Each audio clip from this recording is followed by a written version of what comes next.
Okay, లూకా సువార్త 5వ అధ్యాయము 1-11 వచనాలు ఈరోజు ధ్యానం చేసుకుందాం. దానికి ముందు చిన్న ప్రార్థన చేద్దాం. ప్రేమగల దేవుడా, దయగల తండ్రి, పరిశుద్ధుడైన యేసయ్యా, మీకు వందనాలు, స్తోత్రాలు తండ్రి. నాయన, ఈ ఉదయ వేళ మరొకసారి నీ పరిశుద్ధ మందిరంలో చేరి నాయన నిన్ను ఆరాధించే భాగ్యం ఇచ్చినందుకు వందనాలు, స్తోత్రాలు. నేనును నా ఇంటి వారు యెహోవాను సేవించదమన్నట్టు నిన్ను సేవించడానికి మీరు ఇచ్చిన కృపను బట్టి వందనాలు తండ్రి. ఇదిగో నాయన, మరి మాతో మాట్లాడి మా జీవితాలను తెప్పరిల్లజేసి మీరే ఘనత, మహిమ, ప్రభావాలు పొందమని మీకు వందనాలు, స్తోత్రాలు చెల్లించుకుంటూ ప్రభును రక్షకుడు నజరుడైన యేసుక్రీస్తు నామమున ప్రార్థించి అడిగి పొంది ఉన్నాము పరమ తండ్రి, ఆమేన్. ఓకే, మన ప్రభువైన యేసుక్రీస్తు నామమునకు మహిమ కలుగును గాక. మరి ఈ సమయంలో వైద్యుడైన లూకా రాసిన సువార్త 5వ అధ్యాయము. జనసమూహము దేవుని వాక్యం వినుచు ఆయన మీద పడుచుండగా ఆయన గెన్నెసరెతు సరస్సు తీరమున నిలిచి ఆ సరస్సు తీరమునున్న 2 దోణెలను చూశాను. జాలరులు వాటిలో నుండి దిగి తమ వలలు కడుగుచుండిరి. ఆయన ఆ దోణిలో సిమోనుదైన ఒక దోణి ఎక్కి దరి నుంచి కొంచెం త్రోయమని అతన్ని అడిగి కూర్చుండి దోణిలో నుండి జనసమూహమునకు బోధించుచుండెను. ఆయన బోధించుట చాలించిన తర్వాత, నీవు దోణెను లోతునకు నడిపించి చేపలు పట్టుటకు మీ వలలు వేయుడని సిమోనుతో చెప్పగా, సిమోను, ఎలినవాడా, రాత్రి అంతయు మేము ప్రయాసపడితిమి కానీ మాకేమీ దొరకలేదు. అయినను నీ మాట చొప్పున వలలు వేతుమని ఆయనతో చెప్పాను. వారు అలాగూ చేసి విస్తారమైన చేపలు పట్టిరి. అందుచేత వారి వలలు పిగిలిపోవచ్చుండగా వారు వేనొక దోణిలో ఉన్న తమ పాలివారు వచ్చి తమకు సహాయం చేయవలనని వారికి సంజ్ఞలు చేసిరి. వారు వచ్చి 2 దోణెలు మునుగునట్లు నింపిరి. సిమోను పేతురు అది చూసి యేసు మోకాల ఎదుట సాగిలపడి, ప్రభువా, నన్ను విడిచిపోము, నేను పాపాత్ముడు అని చెప్పాను. ఏలైనగా వారు పట్టిన చేపల రాశికి అతడును అతనితో కూడా ఉన్న వారందరూ విస్మయం పొందిరి. అలా ఉన్న సిమోనుతో కూడా పాలివారైన జెబెదయి కుమారులకు యాకోబును యోహానును విస్మయం పొందిరి. అందుకు యేసు, భయపడకము, ఇప్పటి నుండి నీవు మనుషులను పట్టువాడవై ఉందువని సిమోనుతో చెప్పాను.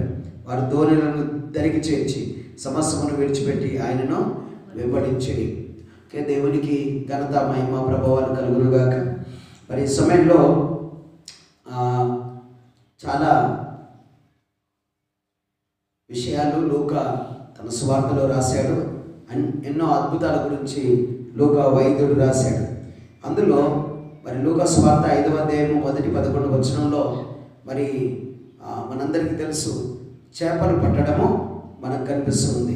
అయితే ఈరోజు మరి వాక్యం వినడానికి ఆ జన సమూహము మరి ఆయన మీద పడుచున్నారని 1వ వచనంలో మనం చూడగలం. వాక్యం వినడానికి ప్రజలు మరి ఎంతో ఆసక్తి కలిగిన వారుగా ఉన్నట్టు దేవుని వాక్యం మనకు బోధిస్తుంది.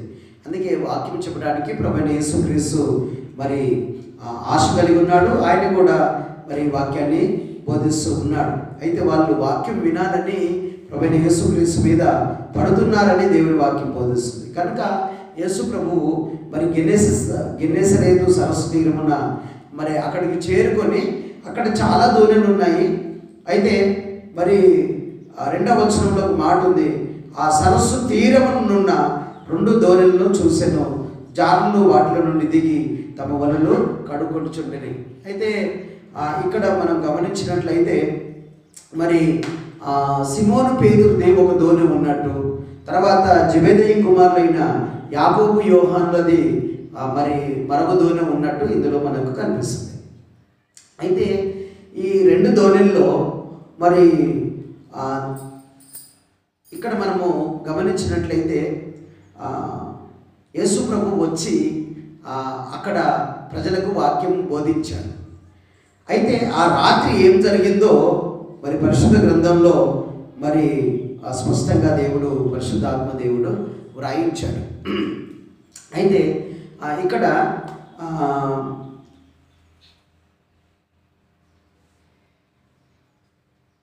5వ వచనంలో ఇలా వ్రాయబడింది. 5వ వచనం, ఏలినవాడా, రాత్రంతయు మేము ప్రయాసపడితిమి కానీ మాకేమీ దొరకలేదు. అయినను నీ మాట చొప్పున వలలు వేతునని ఆయనతో చెప్పాను. ఇక్కడ మనం గమనించినట్లయితే ఈ ధోని రాత్రంతా కూడా సముద్రంలోనికి వెళ్ళినట్టు మనకు అనిపిస్తుంది. రాత్రంతా వెళ్ళినట్టు మనకు అనిపిస్తుంది. అయితే ఏలినవాడా, నన్ను ఏలేవాడా, నన్ను పరిపాలించేవాడా, నా యజమానుడా అని పేతురు తెలియజేస్తూ ఒక మాట ఏమన్నాడంటే, రాత్రంతా మేము ప్రయాసపడితిమి అన్నాడు. అంటే మరి యేసు లేకుండా వెళ్ళిన నావగా మనం చూస్తూ ఉన్నాం. యేసు క్రీస్తు లేని నావ బయలుదేరినట్టు మనం చూస్తూ ఉన్నాం. అందుకే మరి కీర్తన పుస్తకంలో ఒక కీర్తన ఉంటుంది. అదేంటంటే, నడిపించు నానావ నడి సముద్రమున దేవా. అంటే నడిపించు నానావ నడి సముద్రమున దేవా అని కీర్తన రాస్తాడు. అంటే ధోని మరి నావ సముద్రంలోనికి వెళ్ళిపోయింది. రాత్రంతా ప్రయాసపడితేమే అంటాడు. అంటే యేసు లేకుండా వెళ్ళిన నావగా మనం చూస్తూ ఉన్నాం. క్రీస్తునందు ప్రియమైన వారులారా, యేసు లేకుండా చాలామంది వెళ్తున్నారు. అంటే ప్రభువైన యేసుక్రీస్తు యొక్క అనుమతి లేకుండా, అంటే యజమానుడు లేకుండా, లేకపోతే నిన్ను సృజించిన సృష్టికర్త లేకుండా ఈరోజు ప్రయాణం చేసే వాళ్ళు చాలామంది ఉన్నారు.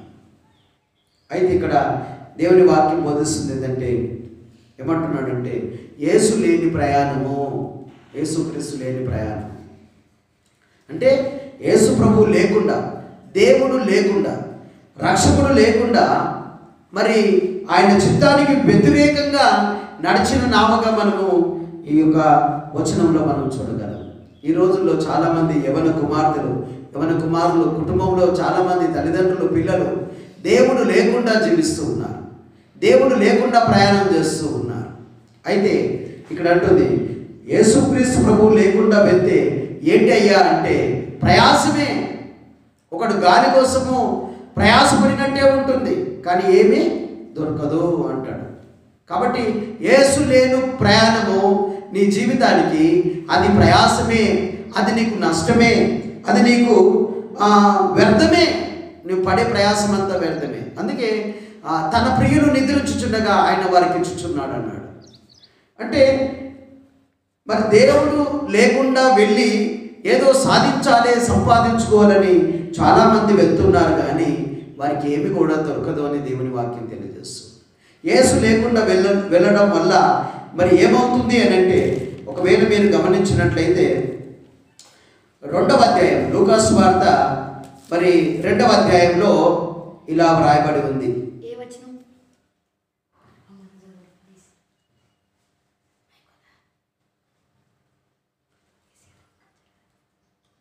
2వ అధ్యాయము 44వ వచనం. ఆయన తల్లిదండ్రులు ఆ సంగతి ఎరుగక ఆయన సమూహంలో ఉన్నాడని తలంచి ఒక దిన ప్రయాణము సాగిపోయి తన బంధువులలోను నిలవైన వారిలోను ఆయనను వెతుకుచుండిరి. ఆయన కనబడనందున ఆయనను వెతుకుచు యెరూషలేమునకు తిరిగి వచ్చిరి. 3 దినములైన తర్వాత ఆయన దేవాలయములో బోధకుల మధ్య కూర్చుండి వారి మాటలను ఆలకించుచు వారిని ప్రశ్నలు అడుగుచు ఉండగా చూచిరి. ఆయన మాటలు విన్న వారందరూ ఆయన ప్రజ్ఞకు ప్రత్యుత్తరమునకును విస్మయం పొందిరి. ఆయన తల్లిదండ్రులు ఆయన చూసి మిక్కిలి ఆశ్చర్యపడి ఆయన తల్లి, కుమారుడా, మమ్మల్ని ఎందుకు ఇలా చేస్తివి?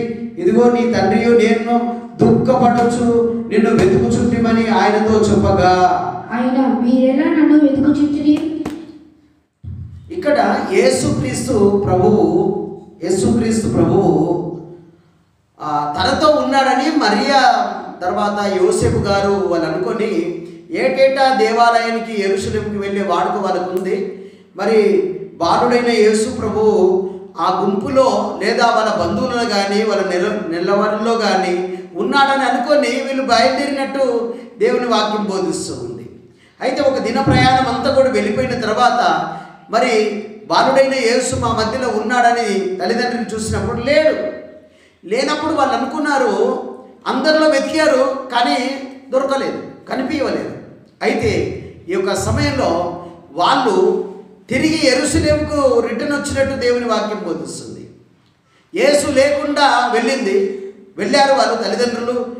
కానీ మళ్ళీ రిటర్న్లో వాళ్ళు తిరిగి వచ్చినప్పుడు 3 రోజులు పట్టింది. అంటే వెతుకుతూ తిరిగి దేవాలయానికి చేరుకునేసరికి 3 రోజులు, అంటే వెళ్ళింది 1 రోజు, మళ్ళీ రిటర్న్లో 2 రోజులు పట్టింది. అయితే దేవాలయానికి వచ్చినప్పుడు ఆ బోధకుల మధ్య ప్రభువైన యేసుక్రీస్తుల వారు మరి కూర్చొని వాక్యం బోధిస్తూ ఉంటే మరి వాళ్ళందరూ ఆశ్చర్యపడ్డారంట.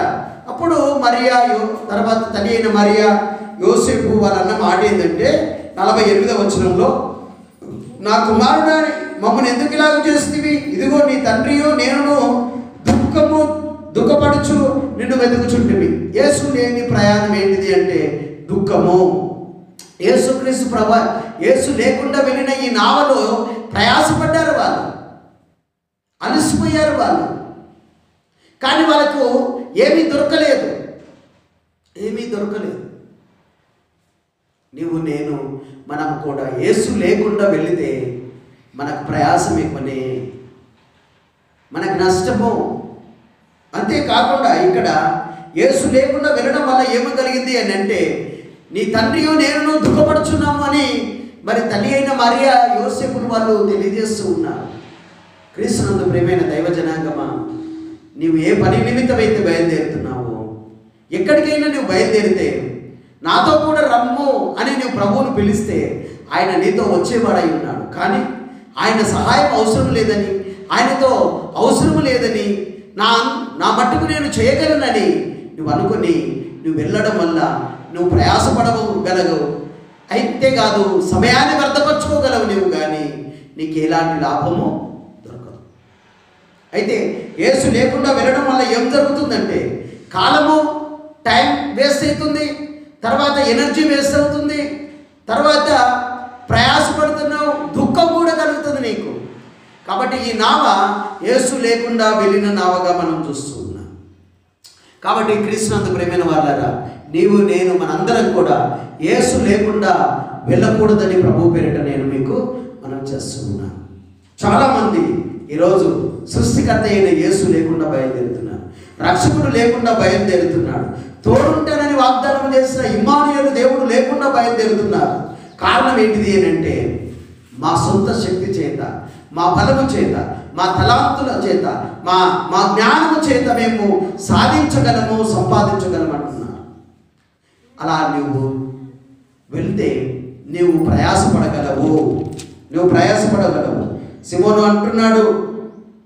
సిమోను గారు అంటున్నారు, ఏలినవాడా రాత్రంతయు మేము ప్రయాసపడుతున్నాం. రాత్రంతా ప్రయాసపడ్డారంట. 12 గంటల ప్రయాసపడ్డారు, చీకట్లో ప్రయాసపడుతున్నారు. అంతేకాకుండా వాళ్ళకేమీ దొరకలేదు.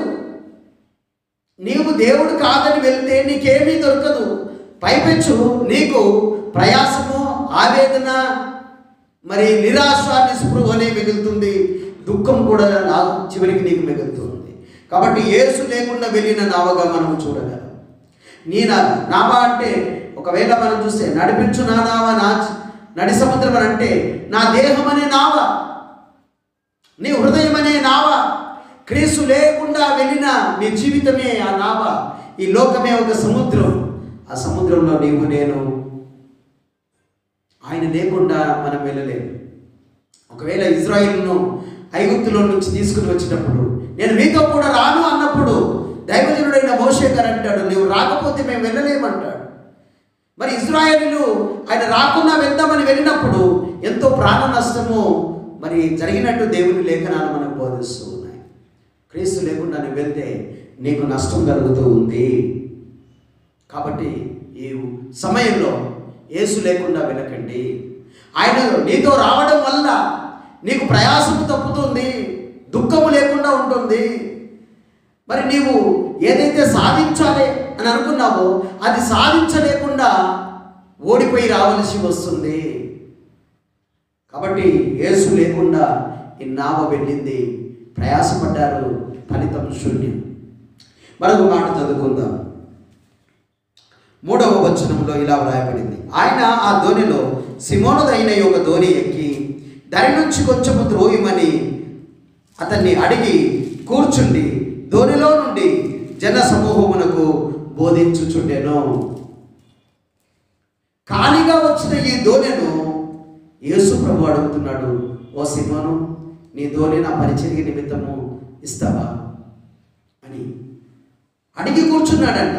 అడగకుండా కూర్చోలేదు, అనుమతి అడుగుతున్నాడు. నీ ధోని నాకు కావాలని. యేసు ప్రభువు నీ అనుమతి లేకుండా నీలోనికి రాలేడు, నీ నావలోనికి రాలేడు, కూర్చోలేడు. అయితే ఎప్పుడైతే ఆ నావను అడిగి కూర్చున్నాడో ఆ నావలో నుండి జనసమూహానికి వాక్యం బోధించాడు. క్రీస్తునందు ప్రియమైన వాళ్ళారా, యేసు లేకుండా వెళ్ళిన నావ ఇది. చివరు ఇక్కడ రెండవ విషయము, మనము యేసు పరిచర్యలో వాడబడిన నావ ఇది. పరిచర్యలో వాడబడిన నావ. ఆ ప్రజలందరికీ వాక్యం అప్పచెప్పడానికి, బోధించడానికి ప్రభువు సిమోనుదైన ఆ నావను వాడుకున్నాడు. వాడబడిన నావ ఇది. అయితే నీవు నేను ప్రభు కోసం వాడబడాలని, నీలో నుండి అనేకులకు వాక్యము బోధించాలని ప్రభు ఆశపడుతూ ఉన్నాడు. నీలో నుండి అనేకులకు వాక్యము బోధించాలని ఇష్టపడుతున్నాడు. పరలోక రాజ్యము సమీపించి ఉన్నది, మారు మనసు పొందుమని, సత్ప్రవర్తన కలిగి జీవించుమని, వెలుగు సంబుద్ధులుగా జీవించుమని, లోకము శాశ్వతమైనది కాదని మీరు తెలుసుకోవాలని ప్రయాసపడుచున్న సమస్త జనులారా నా ఎద్దుకు రండి అని అనేకమైన సత్యాలు ప్రభువు తన ప్రజలకు బోధించాడు. ఈ నావ తన పరిచర్యలో దేవుడు వాడుకున్నాడు. అంతకుముందు ఈ నావ క్రీస్తు లేకుండా వెళ్ళి ఖాళీగా వచ్చిన నావ. ఆ ఖాళీ నావలో ప్రభువైన యేసు క్రీస్తు కూర్చుని జన సమూహానికి బోధించాడు.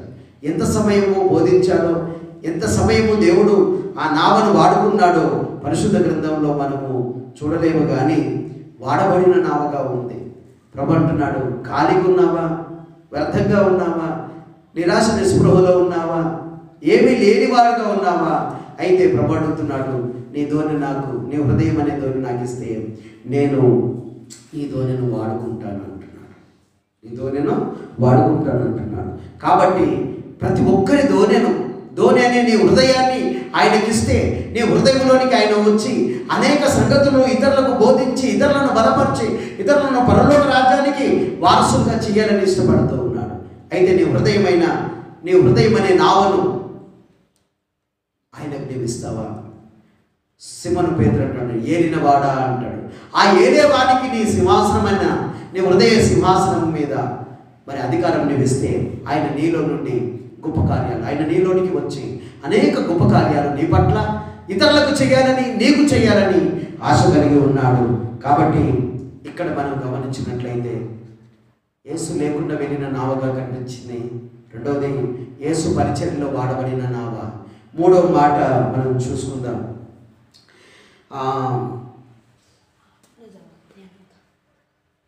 4వ వచనం, ఆయన బోధించుట చాలించిన తర్వాత నీవు ధోనిను లోతునకు నడిపించి చేపలు పట్టుటకు మీ వలలు వేయుడని సిమోనుతో చెప్పగా, సిమోను, ఏలినవాడా, రాత్రంతయు మేము ప్రయాసపడితిమి గాని మాకేమీ దొరకలేదు. ఆయనను నీ మాట చొప్పున వలలు వేతుమని ఆయనతో చెప్పాను. ఓకే, సమయంలో యేసుక్రీస్తు లేకుండా వెళ్ళిన నావగా ఇక్కడ మనకు కనిపిస్తుంది. రెండవది యేసు యొక్క పరిచర్యలో వాడబడిన నావగా మనకు కనిపిస్తుంది. ఇప్పుడు యేసు ప్రభువు నడిపిస్తున్న నావా, యేసు ప్రభువు నడిపిస్తున్న నావా. యేసు ప్రభువు నడిపిస్తే విజయం వైపు నడిపిస్తాడు, విజయం వైపు నడిపిస్తాడు, గురి యొద్దకు నడిపిస్తాడు. ఎక్కడ ఫలితాలు ఉన్నాయో అక్కడి వైపు ప్రభువు నిన్ను నడిపిస్తాడు. అయితే మేమైతే రాత్రంతా ప్రయాసపడ్డాము, కానీ నీ మాట చొప్పున వలలు వేస్తామంటాడు పేతురు. అయితే నీ నావ నడిపించడానికి పేతురు ఒప్పుకున్నాడు. రాత్రంతా అలసిపోయాం, నిద్ర లేదు, ఆకలిస్తుంది, అయినప్పటికీ నీ మాట చొప్పున వలలు వేస్తాను. ఈరోజు దేవుని మాట చొప్పున నీ జీవితాన్ని నడిపించడానికి, రైట్ డైరెక్షన్లో నడిపించడానికి, సరి అయిన మార్గంలో నడిపించడానికి, విజయం వైపు నడిపించడానికి నీవు ఆయన మాటకు సమ్మతిస్తావా? ఆయన మాటకు నీవు అంగీకరిస్తావా? అలా అంగీకరించి నీ యొక్క జీవితాన్ని నిన్ను నడిపించి విజయం వైపు నడిపించమంటే ఆయన నిన్ను మంచి దిశ వైపు నడిపించగలడు, లేదా విజయం వైపు నడిపించగలడు, సమృద్ధి గల చోటికి ఆయన నడిపించగలడు. అయితే యేసు లేని ప్రయాణము వ్యర్థమయ్యింది, ప్రయాసము, దుఃఖము, నష్టము. కానీ ఆ ధోనిను యేసు ప్రభు వాడుకున్న తర్వాత కొంత టైం యేసు కోసము ఆ నావ ఇస్తే ఆ దేవుడు ఆ నావను నేను నిన్ను నడిపిస్తాను, నీ నావను నడిపిస్తాను, నేను నడిపించే మార్గంలో, నేను చూయించే దిశ వైపు నువ్వు నడిపించమన్నప్పుడు పేతురు అలా నడిపించాడు. అంతేకాదు యేసు ప్రభు ఎక్కడ వల వేయమన్నాడు అక్కడ వల వేశాడు. ఆయన మాట ఎక్కడికి నడిపించాలో ఆయన చెప్పాడు, ఎక్కడ వల వేయమన్నాడో ఆయన చెప్పాడు, అక్కడికే ఆయన నడిపించాడు. అక్కడనే ఎక్కడ వేయమంటే అక్కడ వలలు వేశాడు. యేసుతో కొంచెం ప్రయాణమే, లోతుకు కూడా వెళ్ళలేదు. దాని నుంచి కొంచెం దూరము త్రోసిన వెంటనే, వెళ్ళిన వెంటనే వలలు వేయమని ప్రభు సెలవించగా వాళ్ళు వలలు వేశారు. వలలు వేసినప్పుడు 6వ వచనంలో వలలాగు చేసి విస్తారమైన చేపలు పట్టిరి, అందుచేత వారి వలలు పిగిలిపోవచ్చుండగా వారు వేరొక ధోనిలోనున్న తమ పాలివారు వచ్చి తమకు సహాయం చేయవలనని వారికి సంజ్ఞలు చేసిరి. వారు వచ్చి 2 ధోనిలు మునుగునట్లు నింపిరి. యేసు ప్రభువు లేని ధోని ఖాళీగా వచ్చేసింది. యేసు ప్రభువు పరిచర్యలో వాడుకున్న ధోని, యేసు ప్రభు యొక్క చిత్తానుసారంగా నడుస్తున్న ధోని కొంచెము వెళ్ళగానే అక్కడ విస్తారమైన చేపలు పట్టడం జరిగింది. అంటే క్రీస్తు ప్రయాణము నీకు విస్తారమైన సంపద, నీకు విస్తారమైన లాభము. ఆశ్చర్యపోయేంతగా దేవుడు చేస్తాడు. ఎలా అంటే వారి జీవితంలో ఎన్నడూ కూడా చూడలేదు, ఎన్నడూ వాళ్ళ జీవితంలో అంత విస్తారమైన చేపలు పట్టలేదు. అంత విస్తారమైన చేపలు వీళ్ళు పట్టినట్టు దేవుని వాక్యము మనము చూడగలం. అంటే అంతకుముందు ఒక్క చేప కూడా దొరకలేదు. ఇప్పుడైతే మరి 2 ధోనిలు మునుగునట్లు నింపుతూ ఉన్నారు వాళ్ళు. అయితే నీ మాట చొప్పున అన్నాడు సీమోను పేతురు గారు. అయితే ప్రభువైన యేసుక్రీస్తు యొక్క మాట చొప్పున నీవు ప్రయాణం చేస్తే, ఆయన అనుమతి తీసుకొని నువ్వు బయలు వెళ్తే, ఆయన ఏ దిశకు వెళ్ళమంటే ఆ దిశకు వెళ్తే, ఎక్కడ వలలు వేయమంటే అక్కడ వలలు వేస్తే, ఏ పని ఆయన చెప్తే ఆ పని నువ్వు చేస్తే తక్కువ సమయంలో ఎక్కువ ఫలితాలు నువ్వు అనుభవించగలవు. అంటే విస్తారమైనవి, నువ్వు తలంచనివి, నీవు ఊహించనివి నీ పట్ల దేవుడు గొప్ప కార్యాలు చేయడానికి ఇష్టపడుతూ ఉన్నాడు. అయితే ఆ ధోనిలో ప్రభువైన యేసుక్రీస్తు ఉన్నాడు. ఆ ధోనిలో దేవుడు నడిపాడు. అంతకుముందు పేతురు నడిపిన ధోని ఇప్పుడు ప్రభువైన యేసుక్రీస్తు నడిపిస్తున్న ధోని. ఎందుకు అంటే ఆ ధోనికి ఆయననే యజమానుడు, ఆయన్నే ఏలినవాడుగా ఉన్నాడు, ఆయననే నడిపిస్తున్నాడు. ఆయనతో పాటు వెళ్తే, ఆయన చెప్పినట్టు చేస్తే, ఆయన మాట చొప్పున చేస్తే విస్తారమైన చేపలు పడతావు. ఆశ్చర్యకరంగా నువ్వు గొప్ప కార్యాలు చేయగలవు. నీ పట్ల దేవుడు అలా చేయిస్తాడు. అయితే వాళ్ళు తమ వలలాగు చేసి విస్తారమైన చేపలు పట్టి, అందుచేత వారి వలలు పిగిలిపోవచ్చుండగా, వలలు పిగిలిపోతూ ఉన్నాయి, పగిలిపోతున్నాయి, చినిగిపోతూ ఉన్నాయి. అతి విస్తారంగా వలలు సరిపోతలేవు, అందులో విస్తారమైన చేపలు ఉన్నాయి. ఆ రాత్రి వీళ్ళు వేసినప్పుడు పడలేదు, కానీ ప్రభు మాట మాత్రం సెలవిస్తే విస్తారమైన చేపలు వలలో చిక్కుకొని తమ ప్రాణాన్ని ఇచ్చాయి, దేవుని మాటకు లోబడ్డాయి. వలలు పిగిలిపోయేంతగా చేపలను దేవుడు ఇచ్చాడు. అంతేకాదు వీరి ధోని నిండింది. అంతేకాకుండా సిమోను కేక వేసి యోహాను ఆంద్రేయులను పిలుస్తున్నాడు, యాకోబులను పిలుస్తున్నాడు. వీళ్ళందరూ వచ్చేసి 2 దోణెలు మునిగేటట్లు నింపారు. వాళ్ళు 2 దోణెలు. నీవు ఆశీర్వదింపబడటం కాదు, నీ మూలంగా నీ పాలివారులను దేవుడు ఆశీర్వదిస్తాడు. నీ మూలంగా నీ కుటుంబాన్ని దేవుడు ఆశీర్వదిస్తాడు. నీ మూలంగా నీ గ్రామ ప్రజలను దేవుడు ఆశీర్వదిస్తాడు. నీ మూలంగా నీ స్నేహితులను, నీ బంధువులను, నీ రక్త సంబంధికులను దేవుడు ఆశీర్వదించి అనేకులకు దీవెనకరంగా నేను మలచగల దేవుడు ఆయన.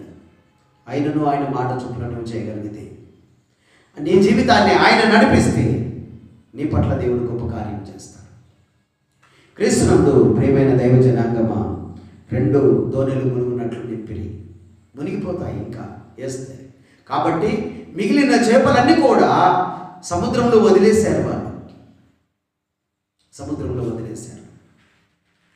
యేసు లేని నావ ప్రయాసము, నష్టము, దుఃఖము.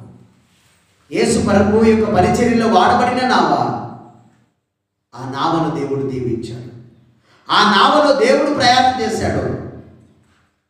దేవుడు వారికి విజయం ఇచ్చాడు. తక్కువ సమయంలో వాళ్ళకు విజయం ఇవ్వడమే కాదు, వారి మూలంగా వారి భార్య వాళ్ళ కుటుంబాలను కూడా ఆశీర్వాదకరంగా మలిచాడు దేవుడు. నీ మూలంగా అనేకులను ఆశీర్వదించాలని ప్రభు ఇష్టపడుతున్నాడు. ఆయనను ఆయన మాట చొప్పున నువ్వు చేయగలిగితే. అయితే మునిగినట్లు నింపిరి 8వ వచనంలో సీమోను పేతురు అది చూసి యేసు మోకాల ఎదుట సాగిలపడి, ప్రభువా నన్ను విడిచిపోము, నేను పాపాత్ముడనని చెప్పాను. ఏలయనగా వారు పట్టిన చేపల రాశికి అతడును అతనితో కూడానున్న వారందరూ విస్మయం పొందిరి. పేతురు మోకాల ఎదుట, పేతురు యేసు ప్రభు యొక్క ఎదుట మోకాల్లోని సాగిలపడ్డాడు. ఏమంటున్నాడు? నేను పాపాత్ముని అంటున్నాడు. నేను పాపాత్ముని. చూడండి క్రీస్తు ప్రేమిన వాళ్ళరా, ఎవరిని ఆశీర్వదిస్తున్నావు యేసయ్యా అంటే, నేను పాపాత్ముని ధోనిని ఆశీర్వదిస్తున్నా. ఎవరిని నువ్వు మరి విస్మయం పొందేటట్టు, ఆశ్చర్యపడేటట్టు అతి విస్తారంగా చేపలు ఎవరికి ఇచ్చినావంటే, పాపాత్ముడైన సీమోను కుటుంబాన్ని ఇస్తున్నా. ఆయన పాపులను ప్రేమించే దేవుడు అండి. పాపులను ప్రేమించి ఆ పాపులకు అతి విస్తారంగా ఇవ్వాలని ఆయన ఇష్టపడుతూ ఉన్నాడు. నీవు నేను అందరము బలహీనులమే, పాపులమే. అయితే అయినను ప్రభువా నీ మాట చొప్పున చేస్తామని నువ్వు ఆయనకు సమ్మతిస్తే, ఆ పాపాత్ముని ధోనిని నింపిన దేవుడు నీ ఇంటిని నింపగలడు. అయితే నీవు నేను ఆ ఏలిన వాని ఎదుట, ఆ సృష్టికర్త ఎదుట, ఆ జీవము గల దేవుని ఎదుట సాగిలపడి ఆయనను మొక్కాలి, ఆయనను పూజించాలి, ఆయనను ఆరాధించాలి, ఆయనను కనపరచాలని ప్రభు కోరుకుంటున్నాడు. అయితే ప్రభు అన్నాడు,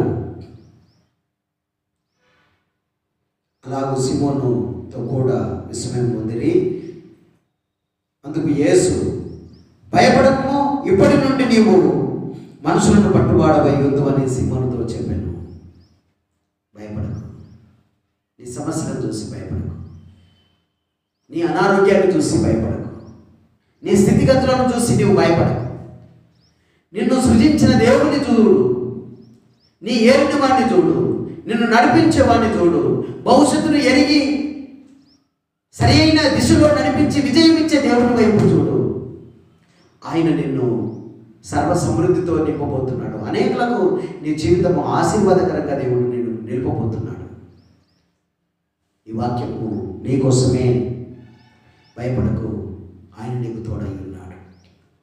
ఆయన నిన్ను నడిపిస్తాడు. నీ జీవితం ఆయన చేతిలో పెట్టినప్పుడు యెషయా గ్రంథము 45వ అధ్యాయంలో మొదటి 6 వచనాలు, ఇదిగో కోరేషు నీ కుడి చెయ్యిని పట్టుకొని ఉన్నాను అన్నాడు. నీకు ముందుగా వెళ్ళుచున్నాను అన్నాడు. ఆయన నీకంటే ముందుగా వెళ్ళి నీకు జయమీయడానికి ఆయన ఇష్టపడుతున్నాడు. అయితే నా ఏలిన వాడ నన్ను నడిపించని నీవు కోరుకోవాలని ప్రభు ఆశిస్తూ ఉన్నాడు. అనుమతిస్తే ఆయన నిన్ను నడిపిస్తాడు, విజయం వైపు నడిపిస్తాడు, సమృద్ధి వైపు నడిపిస్తాడు, అనేకులకు ఆశీర్వాదకరంగా నీ జీవితాన్ని నడిపిస్తాడు. అయితే 11వ వచనం, వారు ధోనిలను తరిగి చేర్చి సమస్తమును విడిచిపెట్టి ఆయనను వెంబడించిరి. సమస్తమును విడిచిపెట్టి ఆయనను వెంబడించినాయి. 2 దోణెలు మునుగునట్లు నింపిన వాళ్ళు ఆ దోణిలో ఉన్న చేపలన్నీ కూడా ఇంటికి తీసుకొని వెళ్ళి ఇంట్లో అప్పగించి లేదా కాస్త భోజనం చేసుకొని ఆ చేపలన్నీ కూడా అన్నింట్లో నుంచి కొన్ని తిని ఆ తర్వాత మిగతా అవన్నీ కూడా అప్పగించి నేను పరిచర్యకు వెళ్తున్నానని చెప్పాలి. కానీ ఇక్కడ ఏం జరిగింది అంటే అంత 2 దోణెలు నింపిన అంత విస్తారమైన చేపలు చూసి వాటన్నిటిని విడిచిపెట్టి యేసును వెంబడించడం రాయబడింది. దేవుడు మనకు విస్తారంగా సంపాదిస్తే, డబ్బు ఇస్తే, భవనాలు ఇస్తే, కావలసిన వెహికల్స్, ధనధాన్యాలు, వెండి బంగారాలు ఇవన్నీ ఇచ్చిన తర్వాత ఇచ్చిన దేవుని మర్చిపోయే వాళ్ళు ఎందరూ లేరు. ఇవన్నీ ఇచ్చిన దేవుణ్ణి వాళ్ళు వెంబడిస్తున్నారు. కానీ ఇచ్చిన చేపల వైపు, దోణి వైపు, సంపద వైపు, డబ్బు వైపు, కుటుంబం వైపు వీళ్ళు చూడలేదండి. కాబట్టి వీళ్ళు చరిత్రలో నిలిచారు. పరలోకంలో మరి వీళ్ళకు కూడా దేవుడు సింహాసనాన్ని ఇచ్చి ఆ సింహాసనం కూర్చొని 12 గోత్రాలకు తీర్పు తీర్చే అవకాశము దేవుడు వీళ్ళకి ఇచ్చాడు. కారణం ఏంటంటే వీళ్ళు చేపలు వెంబడి వెళ్ళలేదు, కానీ చేపలను సృజించి చేపలను దయచేసిన దేవుడి వైపు వీళ్ళు వెళ్ళారు. అదే పేతురు నీడ పడితే రోగులు స్వస్థత పొందారు. అదే పేతురు ప్రార్థిస్తే చనిపోయిన వారు లేచారు. అంత గొప్ప శక్తి పొందుకున్నారు. మనమందరం ఎందుకు అలా చేయలేకపోతున్నాం అంటే ఇచ్చిన దాన్ని చూసుకుంటూ అక్కడనే ఉండిపోతున్నాం, కానీ వాటిని విడిచి రావడం లేదు. వీళ్ళు దోణెను, చేపలను, ఆస్తిని, కుటుంబాన్ని, సమస్తమును విడిచిపెట్టి యేసును వెంబడించింది. మరి నీవు నేను సమస్తము విడిచిపెట్టి యేసును వెంబడించాలని ప్రభువు కోరుకుంటూ ఉన్నాడు. క్రీస్తునందు ప్రేమైన వాళ్ళారా, నీకోసం ప్రాణం ఇచ్చాడు. భూమికి ఆకాశానికి మధ్య వేలాడబడ్డ దేవుడు ఆయన. సిలువలో చనిపోయినాడు, ప్రాణం ఇచ్చాడు, రక్తం ఇచ్చాడు, కార్చాడు. నీకోసం ప్రాణం పెట్టి మృతుల నుండి లేచి, ఇదిగో నేను లేకుండా వెళ్ళడం వల్ల నీకు ప్రయాసమే, నీకు ఆవేదన, దుఃఖమే, నష్టమే అంటున్నాడు. అయితే ఆ దోణెను పరిచర్యలో ఆయన వాడుకోవాలని ఇష్టపడుతున్నాడు. ఆ దోణెను నడిపించాలని ప్రభు ఇష్టపడుతూ ఉన్నాడు. నీ దోణి ద్వారా అనేక దోణెలను నింపాలని ఆయన ఇష్టపడుతూ ఉన్నాడు. ఆయన దగ్గరికి నువ్వు వస్తే దేవుడు నిన్ను, నీ కుటుంబాన్ని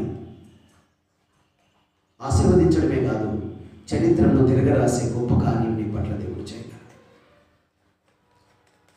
అయితే ప్రభువా, నా జీవితాన్ని నడిపించు, నా హృదయాన్ని నీకు అంగీకరిస్తున్నాను, హృదయం అనే నా నామం నీకు ఇస్తున్నాను, దాంట్లో నీకు సింహాసనాసనుడవై ఉండి నీ చిత్తానుసారంగా నన్ను నడిపించు ప్రభువా. నీ నామాన్ని బట్టి నా పాపాలు కడుగు, నేను పాపాత్ముడనే, నేను కూడా పాపిని అని ప్రభు సన్నిధిలో మోకరించి ప్రార్థించి క్షమించమని అడుగు.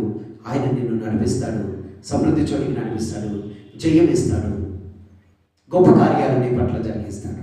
పేదల పట్ల అనేక గొప్ప కార్యాలు చేసిన దేవుడు నీ పట్ల, నా పట్ల కూడా దేవుడు గొప్ప కార్యాలు చేస్తాడు. తల్లి వంచినట్లయితే ప్రార్థిద్దాం. అతి కృపా దేవుడు మీ అందరికీ, మనందరికీ దయచేయును గాక. ప్రేమగల దేవుడా, దయగల తండ్రి, పరిశుద్ధుడైన యేసయ్య, మీకు వందనాలు, స్తోత్రాలు, కృతజ్ఞతాస్తుతులు చెల్లిస్తూ ఉన్నాను. సమయంలో ప్రభా, ప్రత్యేకంగా మా తండ్రి, మా దేవ, ఇదిగో ప్రభా, నువ్వు లేని నావ వెళ్ళింది, ఖాళీగా తిరిగి వచ్చింది. ప్రయాసపడ్డారు, రాత్రంతా దుఃఖపడ్డారు, ఎంతో ఆశతో వెళ్ళారు, నిరాశ నిస్పృహతో తిరిగి వచ్చారు. ఖాళీ చేతులతో ఇంటికి వెళ్ళవలసిన వారు అదే సమయానికి వచ్చి నీ పరిచర్య కోసం ఆ దోణిని వాడుకున్నావు. ప్రభా, నీకు స్తోత్రాలు. నీకు దోణిని ఇస్తే ఆ దోణిని నింపే దేవుడు అయినందుకు వందనాలు నాయన. ఇప్పుడు ఆ దోణికు యజమానుడిగా ఉండి సరి అయిన విజయం వైపు నడిపించిన దేవానికి స్తోత్రాలు. ఇదిగో నీ బిడ్డలందరినీ కూడా విజయం వైపు నడిపించి మీరు మహిమ పొందమని, వారి ద్వారా వారి దోణిను నింపండి, వారి ద్వారా వారి దోణెలు, అనేకుల దోణెలను నింపి ఆశీర్వాదకరంగా వారిని మలుచుమని మీకు వందనాలు, స్తోత్రాలు చెల్లిస్తూ ఉన్నాను. ప్రభా, కలవరలో కార్చిన రక్తం ద్వారా శుద్ధి చేయండి. సమస్తమును విడిచిపెట్టి నిన్ను వెంబడించినట్టు మేము కూడా ప్రభా నిన్ను వెంబడించి భూమిని తలక్రిందులుగా చేయవారు ఇక్కడికి కూడా వచ్చి ఉన్నారా అన్నట్టు ప్రభా నీకు స్తోత్రాలు. మేము కూడా సమస్తమును విడిచిపెట్టి నిన్ను వెంబడించడం నీ కృప దయచేయమని, వాళ్ళు ఉపకార్యాలు చేసినట్టు మా పట్ల కూడా ఉపకార్యాలు జరిగించమని, మా ప్రభువు నీ ప్రియకుమారుడు సెలవులో చనిపోయి తిరిగి లేచినానయ్యున్న నజరుడైన యేసుక్రీస్తు పరిశుద్ధ నామమున ప్రార్థించి అడిగి పొంది ఉన్నాము ప్రభు తండ్రి. ఆమేన్.